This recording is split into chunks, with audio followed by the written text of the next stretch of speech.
Hello student, this is Muskan from Maharaja Aghasan School Hisar. Today we are going to study Civics chapter 4 of class 7. After the end of this video, I will give you homework which will be checked once when the school reopen. Fourth chapter है लड़के और लड़कियों के रूप में बड़ा होना। सबसे पहले हम 1920 के दशक की रिपोर्ट पढ़ेंगे कि इसमें बच्चे कैसे बड़े होते हैं। समूह द्वीप प्रशांत महासागर के दक्षिण में स्थित छोटे छोटे द्वीपों के समूह का ही एक भाग है। समोन समाज पर किए गए अनुसंधान की रिपोर्ट के अनुसार 1920 के दशक में बच्चे स्कूल नहीं जाते थे। वे बड़े बच्चों और व्यवसायों में ही उनकी बातें सीखते थे, जैसे छोटे बच्चों की देखभाल या घर का काम करके कैसे करना है, मतलब वो सारा काम बड़ों से ही सीखते थे। आदि द्वीपों पर मछली पकड़ना बड़ा महत्वपूर्ण कार्य था, इसीलिए किशोर बच्चे मछली पकड़ने के लिए सुदूर यात्रा पर जाना सीखते थे। लेकिन ये बातें वे अपने बचपन के अलग अलग समय पर सीखते थे। कैसे? छोटे बच्चे जैसे ही चलना शुरू कर देते थे, उनकी माता या बड़े लोग उनकी देखभाल करना बंद कर देते थे। यह जिम्मेदारी बड़े बच्चों पर आ जाती थी, मतलब जो छोटा बच्चा उससे बड़ा बच्चा होता था उस पर आ जाती थी, जो प्राय स्वयं ही 5 वर्ष के आसपास की उम्र के होते थे। लड़के लड़कियां दोनों अपने छोटे भाई बहनों की देखभाल करते थे, लेकिन जब कोई बड़ा लड़का लगभग 9 वर्ष का हो जाता था तो बड़े लड़कों के समूह में सम्मिलित हो जाता था और बाहर के काम सीखता था, जैसे मछली पकड़ना, नारियल के पेड़ लगाना। लड़कियां जब तक 13-14 साल की नहीं हो जाती थी, छोटे बच्चों की देखभाल या बड़े लोगों के छोटे मोटे कार्य करती रहती थी। लेकिन एक बार जब वह 13 या 14 साल की हो जाती थी, वे अधिक स्वतंत्र होती थी। लगभग 14 वर्ष की उम्र के बाद ही वे घर से बाहर जाती थी और मछली पकड़ने का जैसे काम करती थी, बगानों में काम करती थी और दालियां बुनना सीखती थी। खाना पकाने का काम अलग से बनाए गए रसोई घरों में ही होता था, जहां लड़कों को ही अधिकांश काम करना होता था और लड़कियां उनकी मदद करती थी। 1960 के दशक में मध्य प्रदेश में पुरुष के रूप में बड़ा होना। निम्नलिखित आलेख 1960 के मध्य प्रदेश के एक छोटे से शहर में रहने वाले का स्कूल का वर्णन किया गया है। इसमें क्या बताया गया है कि लड़के और लड़कियों के स्कूल बिल्कुल ही अलग होते थे। उसमें स्कूल के बीच, लड़कियों के स्कूल के बीच में एक आंगन था जो बाहरी दुनिया से बिल्कुल अलग रहकर स्कूल में ही खेलती थी, मतलब बाहर ही नहीं जाती थी। लड़कों के स्कूल में ऐसा कोई आंगन नहीं था, बल्कि उन्हें खेलने का मैदान बस एक बड़ा सा खुला स्थान और स्कूल से लगा हुआ था। हर शाम स्कूल के बाद लड़के और लड़कियों की भीड़ को संकरी गलियों में जाते हुए देखते थे, जहां पर जाती हुई लड़कियां बड़ी गंभीर दिखती थी। यह बात लड़कों से अलग थी, जो सड़क को अनेक कामों के लिए उपयोग करते, जैसे खड़े खड़े खाली समय बिताने के लिए, दौड़ने और खेलने के लिए, साइकिल चलाने, करतब सीधे घर पहुंचने का एक माध्यम। लड़कियों को हमेशा समूह में जाती थी, मतलब लड़कियां घर जाती थी तो एक समूह में ही जाती। शायद उनके मन में यह बेहतर कि कोई उन्हें छेड़ ना दे या हमला ना कर दे। ऊपर के 2 उदाहरणों के पढ़ने से एक के बाद हमें लगता है कि कई तरीकों से लड़का और लड़की में भेदभाव होता है। जैसे एक भेदभाव है कि लड़कों को प्राय खेलने के लिए कार दी जाती है और लड़कियों को गुड़िया, मतलब बचपन से ही उनके मन में ऐसा भेदभाव कर दिया जाता है। बल्कि दोनों ही खिलौने खेलने के लिए आनंददायक हो सकते हैं। खिलौने बच्चों का, मतलब जो ये खिलौने हैं, बच्चों को यह बताने का माध्यम है कि जब वह बड़े होकर स्त्री या पुरुष बनेंगे तो उनका भविष्य अलग अलग होएगा। घरेलू काम का मूल्य।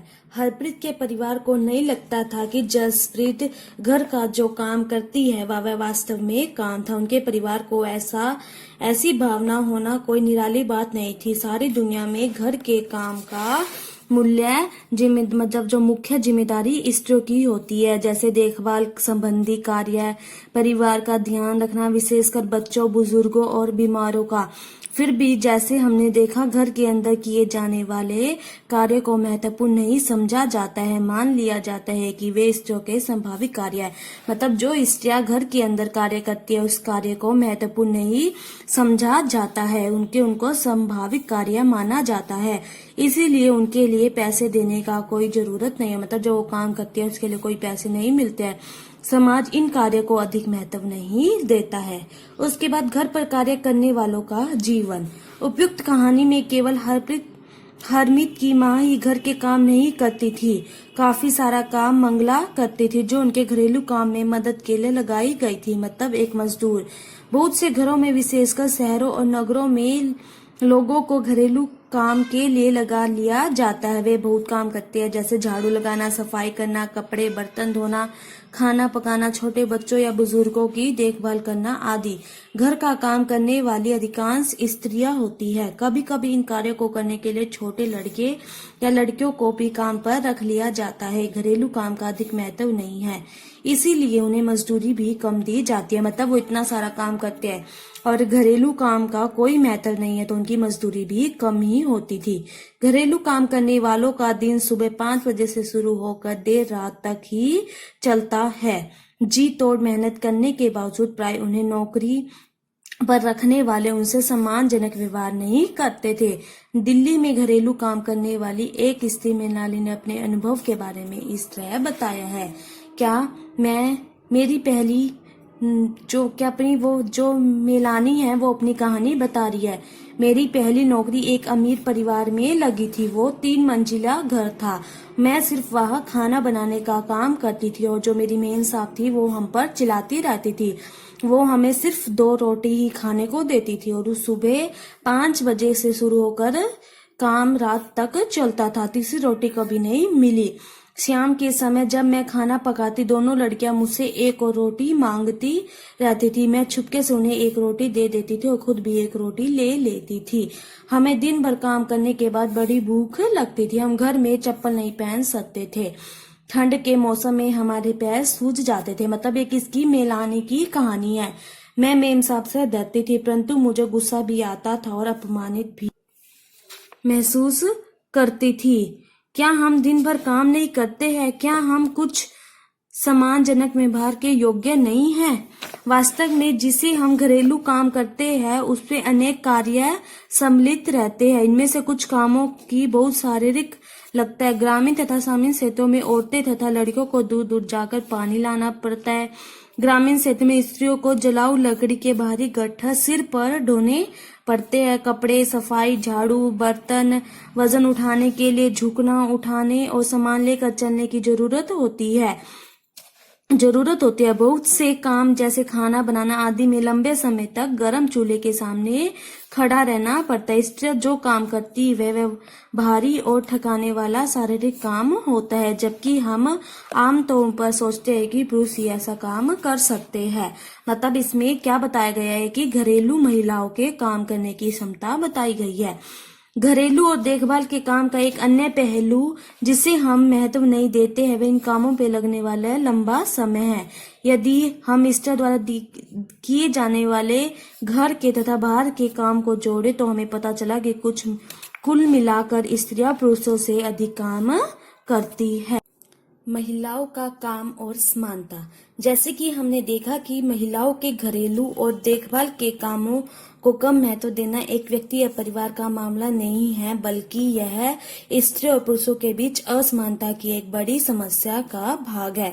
इसीलिए इससे समाधान हेतु जो कार्य किए जाने हैं वे केवल व्यक्तिगत या पारिवारिक स्तर पर नहीं वरन राष्ट्रीय स्तर पर भी होने चाहिए। हम जानते हैं कि समानता हमारे संविधान का महत्वपूर्ण सिद्धांत है। संविधान कहता है कि स्त्री या पुरुष होने के अधिकार पर आधार पर भेदभाव नहीं किया जा सकता, परंतु वास्तविकता में लिंग भेद किया जाता है। सरकार इसके कारणों को समझने के लिए तथा इस स्थिति को सकारात्मक निदान ढूंढने के लिए वचनबद्ध है। उदाहरण के लिए सरकार जानती है कि बच्चों की देखभाल और घर के काम का बोझ महिलाओं और लड़कियों पर पड़ता है। स्वाभाविक रूप से इसका असर लड़कियों के स्कूल जाने पर भी पड़ता है। इससे ही निश्चित होता है कि क्या महिलाएं घर के बाहर काम कर सकेगी, यदि करेगी तो वह किस प्रकार का काम या कार्य क्षेत्र चुनेगी।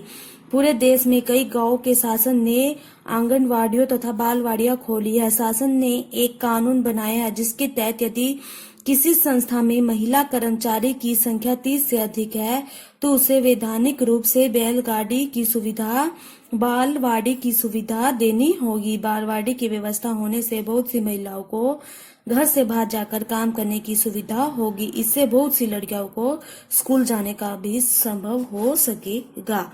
आज आपका होमवर्क है इसी चैप्टर के questions right and learn. Thank you.